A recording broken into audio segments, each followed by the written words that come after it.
On this is December 17, 2024, 3 a.m. in the morning, and well, I've been up all night and not without a reason. Up there, not only Jupiter but Mars is waiting for me, and you can see right now the whole world is sleeping. Only those who have got love of the stars and the planets and everything there in the sky, they're up looking for them. So 3 a.m. as I told you. So 3 a.m. as I told you, and it's really cold, but the excitement of looking at the red planet is really keeping me going. And let's take a look at where I am looking right now, and where I'm sitting, and what am I doing right now. In this small cubicle, I've set up my telescope, and as you can see that the telescope is really targeting Mars right now. There's Jupiter, there's the moon, and there's the red planet. Let me zoom in if you can see that red planet. No, you can't. In my phone you can't, but the Jupiter is there. Then there are the other planets, and I'm trying to look at them through this telescope, and let me show you how it works. This room over here, how it works, how this room really works. First I'm going to switch off all the lights, and then I'll show you how this all works. When the lights are out, the white portion of it gives a very dim glow so that I can look around, I can see around, and the black part of it, all of this is black, as you can see, apart from the rooftop and the main door. All of this is black, but this is a reflective glass, and I can have some sort of a light in here, which is of course going to be not a light that will disrupt in viewing the night sky. So tonight we're looking at Jupiter over there. We looked at Jupiter, we looked at the moon. There, over there, just on the side of the moon, this is where we are looking now. This is going to be where we're looking. Give you an introduction to this room. This is where I'm gonna sit.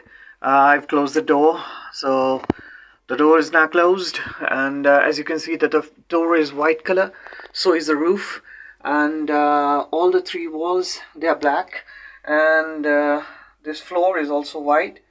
So one of the reasons why all of the three walls are in black plastic is because it would not interfere the light, that it would give me a black darkness around when I'm looking through the telescope over here. And this white part and the roof, they are only reflective glass. So what it does is that it doesn't interfere in my viewing of the telescope, but it provides me with a very wonderful sort of an experience looking at the night sky. So it protects me from all of the city lights over here, and I can sit over here and watch. I'll show you when my lights are out. I'll show you how you feel so much, serene inside. I'm gonna show you. The lights are out. This is complete darkness now. Complete darkness. So just me and my telescope and the night sky. This is complete darkness. This is complete darkness now. Now you can look at the stars. Now you look at everything. It's so serene, really. It's so serene. Oh. Now I'll take some time out talking to you that right now it's 3 a.m. in the morning, and I've been up all night trying to look at the planets, and this is something that people who do not have any love for planets and looking at the objects in the sky, they will not understand what is the joy of looking at the planets. Even you don't care about when you're going to go to sleep, whether it's cold outside, whether it's hot outside, what are you sacrificing? Because just the look of a planet that you're looking millions of miles away, and looking at something that you can't see with your bare eye, it gives you such happiness that you can't even imagine. Again, for example, if my dream is looking at Andromeda, um, in a really crisp image of Andromeda, rather, through a telescope that gives such a crisp image. But again, people who do not have the love, they don't share the feeling that people who love looking at the planets, they can't know what it feels like when we stay up all night and look at the sky and look at the planets, and while other people are sleeping.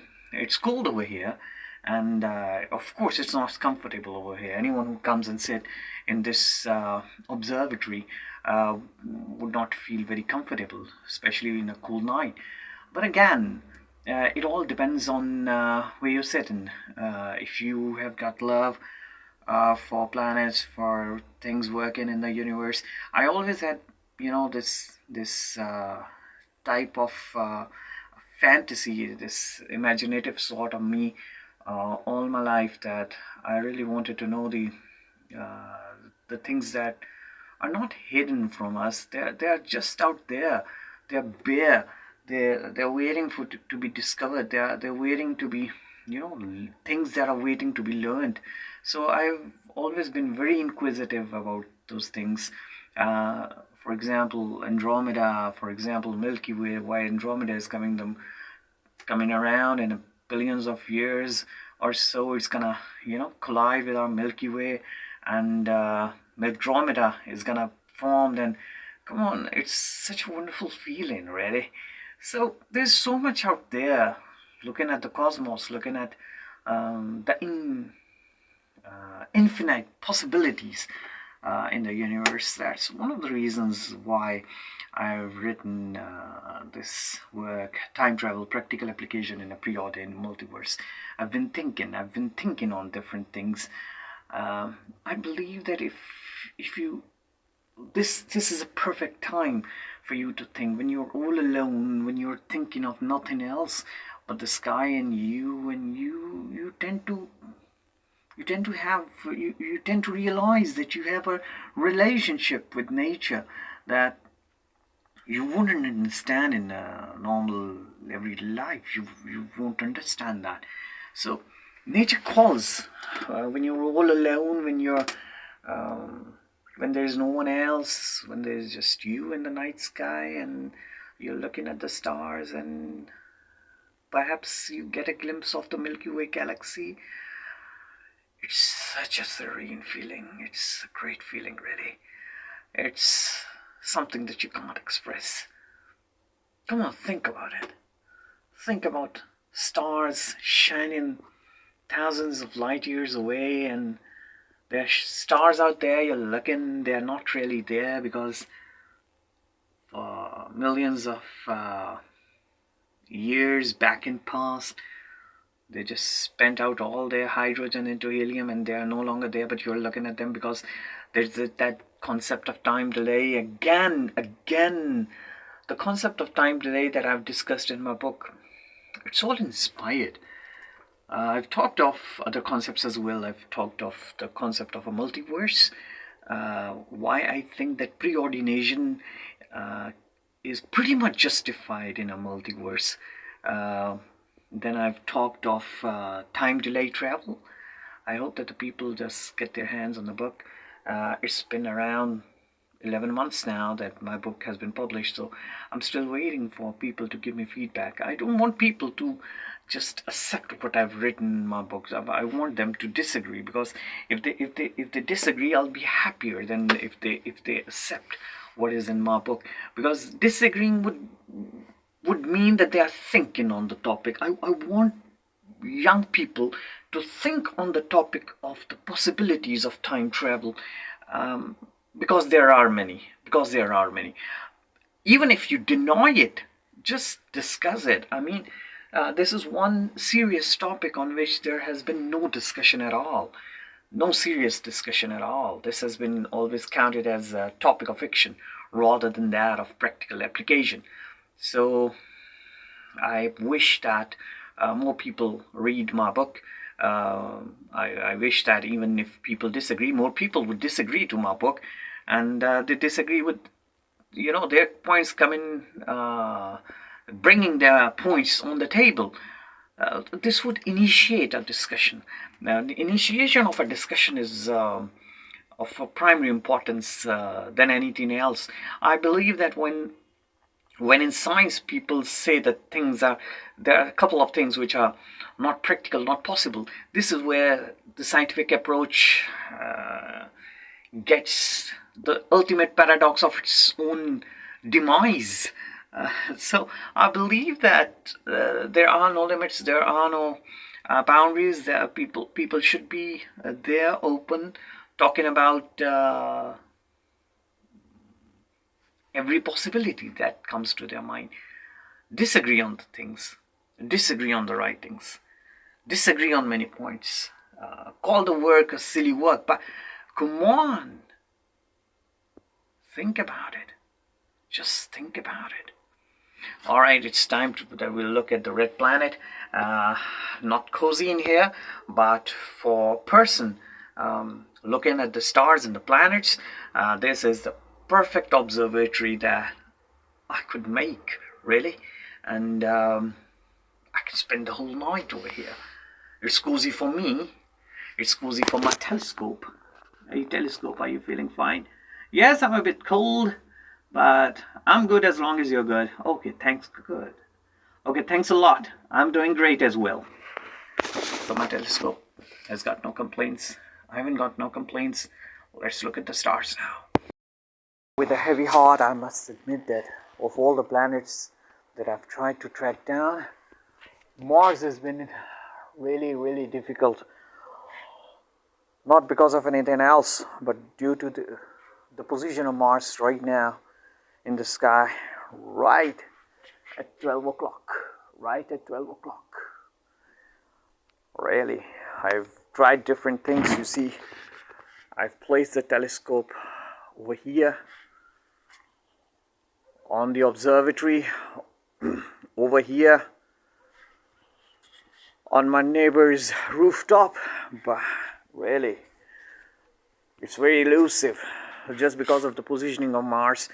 It's been all night now. I'm waiting for the Mars to come at around 1 o'clock, 2 o'clock position. And but the problem is that once it comes at 1 o'clock or 2 o'clock positions, it's gonna be some light. It's gonna be some light coming, and because it's gonna be dawn, the sun's gonna come up, trying to come up, and because of the light, I won't be able to see that red hue of Mars, really. So again, either I look at Jupiter or Saturn, but Mars, I don't think that today is my lucky day. Well, again, I'm gonna wait for a few more minutes, if not hours, and let's see if I can. I'm pretty much determined that waking up all night inside this observatory of mine, cold night, really, it really pays off, and at the end I get a good image of Mars. I hope so. I'll keep you updated. I'll shift my position once again and see if I can get Mars in my telescope, and let's see what happens. The only thing right now awake is me and that fellow over there. Did you see Mars? No? I didn't either. Alright now, I'll keep you updated. I hope I get you, Mars. I hope I get you. It's almost 4 a.m. in the morning, and I think I'm gonna call it a day. Rather, I'm gonna call it a night. And that's it. That's it. But again, I won't call tonight an uneventful night. I tried, and I looked at the Jupiter. with the moons. I even noticed the red lines of Jupiter, and there's so much that I saw. And of course, it's a great achievement. Anytime you look at the sky, even with your naked eye, it's quite magical. All you have to do is have that sight of looking into the magic of the sky at night. You don't need a telescope, but again, it was a good night. I tried, and thank you, buddy, for not letting me down. You tried your best, but perhaps it wasn't our day, or it wasn't our night. All right, good night then. Like, subscribe, and support Adil Azmat Cockpit.